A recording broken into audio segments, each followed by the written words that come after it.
안녕하세요. 성모일병원 정형외과 최광천입니다.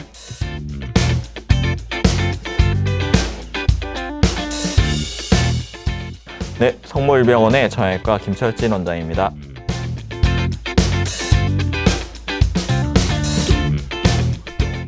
네, 성모일병원 신경외과 권재열 원장입니다.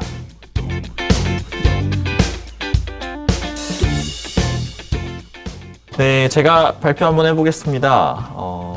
약간 독특한 케이스이긴 한데요. 주변에 워낙 인공관절 수술하신 분들이 많잖아요. 뭐 어깨도 그렇고 무릎도 그렇고 많은데 무릎을 수술을 했다가 이제 결과가 항상 좋지만은 않아요. 안 좋은 경우도 있겠죠. 인공관절이 감염이 생긴다거나 뼈 주변으로 뭐 골절이 생긴다거나 아니면 인공관절이 조금 망가진다거나 하는 경우도 가끔 생길 수가 있습니다. 이럴 때는 이 인공관절에 대한 이제 뭐 보수 작업이라든지 혹은 인공관절을 다시 수술하는 경우도 생길 수가 있어요. 그런 케이스를 좀 준비해 봤습니다. 자, 같이 한번 보시죠. 이분은 나이는 이제 55세 여자 환자세요. 류마티스 관절염이 있어서 대학병원에서 약도 드시고 무릎 관절이 좀 안 좋아서 수술을 받으셨던 분이에요. 55세에 인공관절 수술 받는 건 흔한 케이스는 아니죠? 사실은 흔하지는 않죠. 왜냐하면 인공관절은 이제 흔히 아시다시피 조금 늦게 받아라 혹은 버틸 때까지는 좀 버텨보고 받아라 이런 말도 많이 하고요. 그 다음에 인공관절은 인공관절 자체 이제 어느 정도 내구성이라든지 뭐 쉽게 말하는 수명이 좀 있기 때문에 보통은 70세 이후에 받는 게 일반적이기는 합니다. 근데 이제 55세에 받을 때는 이유가 있는데요. 통증이 너무 심하니까 인공관절을 하겠죠. 류마티스 관절염이 이제 기저질환으로 있었던 환자인데 어쩔 수 없이 인공관절을 이제 시행받은 환자였습니다. 지금 보면 인공관절이 약간 독특해요. 이때까지 흔히 보는 인공관절은 아니고요. 한쪽 이 무릎을 놓고 볼 때 안쪽과 바깥쪽이 있는데 안쪽만 인공관절이 돼 있어요.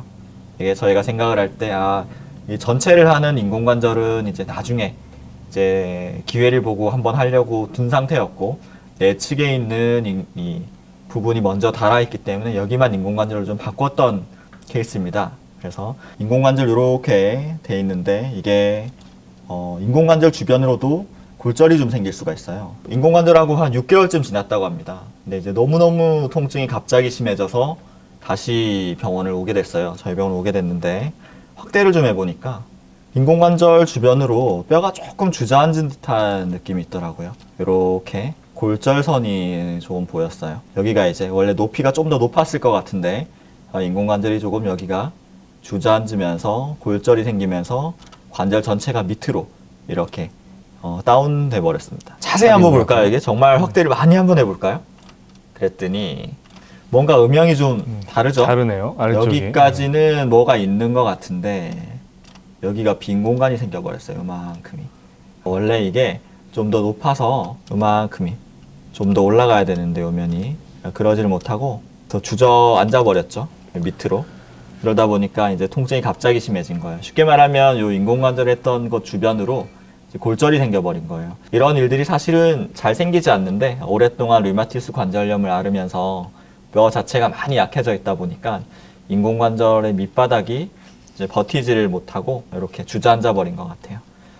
통증이 갑자기 심해지죠. 그러면은 뭐 어떻게 합니까? 골절이 된 주변으로 인공관절을 이제 제거를 할 수밖에 없어요. 인공관절의 제거는 생각보다 쉽지는 않은데요. 인공관절을 시행하게 될 때 원래 시멘트 같은 걸로 여기를 주변을 좀 고정을 시켜놔요. 주변을. 근데 그 시멘트를 제거를 하고 이 인공관절을 통째로 이제 제거를 좀 해야 됩니다. 실제로 환자를 처음 외래에서 이런 환자를 봤을 때 고민이 많이 됐겠어요. 어떻게 해야 되나 싶죠. 이게 시멘트로 붙어 있는데 이걸 다 떼내야 되는데 제거도 쉽지 않은 상황이고. 그렇죠. 또 환자분이 이 수술을 받은 지가 얼마 안 되셨던 분이에요. 예를 들면 뭐 5년, 10년, 20년이라도 쓰고서 다시 재수술을 하자고 하면 아이고 뭐 수명이 다해서 어쩔 수 없나 보다 하는데 본인의 뼈가 약하다는 건 이미 알고 있었지만 이렇게 인공관절을 얼마 쓰지 못하고 다시 수술을 하자고 하니까 환자분 마음도 굉장히 무겁고 의사도 뭐 쉽진 않았죠. 수술했던 자리에 또 들어가기 또 어렵잖아요. 좀 그렇죠. 유착도 좀 있을 수도 심하고. 있고요. 의사들이 제일 싫어하는 게 뭐예요? 특히 서전들, 우리 수술하는 사람들. 재수술이죠, 재수술. 재수술이라는 건데 어드헤전. 네, 제 입으로도 재수술을 하자고 하기도 참 마음이 어렵고 그다음에 환자분이 받아들일 마음도 어렵고 하지만 뭐 어떻게 하겠습니까? 골절이 됐고 이 인공관절이 이제 망가져서 못 쓰게 되니까 재수술을 해야죠. 이렇게 수술을 했어요. 갑자기 기계가 엄청 커졌죠. 예, 처음에 그러네요. 비교를 좀 해보면요. 양쪽으로 다 한. 예, 이게 이제 재수술은 한 번에 수술을 끝내겠다. 다시 한 번 뭐 수술을 할 수가 없다라는 마음을 가지고 한 번에 끝을 낸다는 마음으로 철저하게 수술을 할 수밖에 없어요. 그러다 보니까 이제 비교를 좀 해보면 수술 자체가 좀 다르죠. 수술 전에 이렇게 보였었는데 수술 이후로는 이 기계가 많이 커져 있어요. 기계가 좀 넓은 게 들어갔고요. 그 다음에 이렇게 아래쪽으로 좀 깊게 이제 보강하는 스템이라고 해요. 가지가 이제 깊숙이 이렇게 들어가 있죠. 이렇게 되면 어떠한 차이가 있냐면 좀 안정적이 돼요. 부러진 곳은 어느 정도 좀 보강을 좀 했고 옆으로 넓게 해두고 밑으로 깊게 스템을 넣어놔서 이 인공관절을 좀 더 오래 버틸 수 있도록 만들어주고요. 옆으로 하는 것도 보면 이렇게 큰 인공관절 기계가 들어가 있죠. 관절 기계가 크다는 거는 이제 접촉 면적이 많아서 좀 더 기계가 안정적으로 버틸 수 있도록 해줍니다. 뼈가 약하다 보니까 굉장히 신경이 많이 쓰이더라고요. 아주 약한 나무를 깎아서 거기에 이제 이 기계를 갖다 붙이고 안정적으로 잘 유지할 수 있도록 이렇게 해주는 이제 이 수술을 하게 됩니다. 일단 제일 좋은 건요, 통증이 좀 줄어든 거죠. 물론 한 달은 힘들어 하셨어요.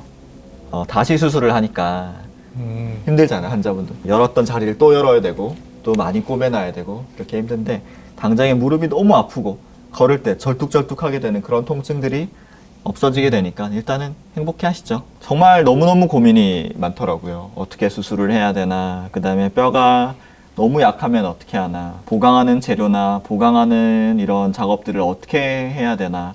정말 이런 수술을 할 때는요, 전날 뭐 이런 잠도 아주 푹 자려고 노력을 하고요. 뭐 흔히 말하는 뭐 행사나 혹은 다른 이제 이 뭐 회식이라든지 전혀 잡지 않아요. 그러고 아주 마음가짐을 이렇게 차분하게 하고 좀 생각을 많이 한 다음에 다음날 수술에 임했습니다. 근데 제가 이제 조금 말씀드리면은 처음 수술한 거는 이제 반 인공관절 반치환술인데요.